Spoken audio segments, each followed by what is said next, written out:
Taon 1942, sobrang saya ang lahat. Pero may nakita silang bagay na walang jowa. Narrator naman eh. Tinignan nila ang laman nito. Mayroon parang madami ng pagkain at armas na parang ginawa si Nara.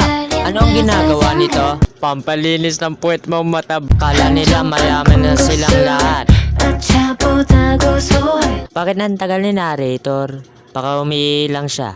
Oh shoot, nandyan na si Bo. Subalit ang mga sasibakla na tinatawag na mga sandalong Imperial Hapones ay sinakop ang kanilang sambayan.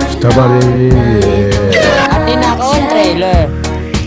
Totoo nga talaga, walang tayong laban sa mga Hapon. Napakalakas. Hindi nga. Puro ka lang biro ng biro dyan habang nasa gitna tayo ng gera. Taga-Hapon ka ba? Siyempre hindi. Yo soy Espanya. Ichinisan niya. Arigato.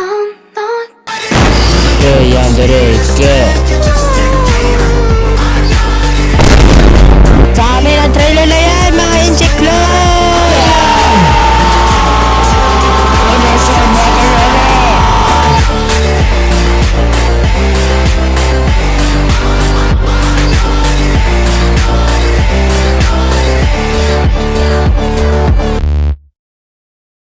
Uy, Philippines!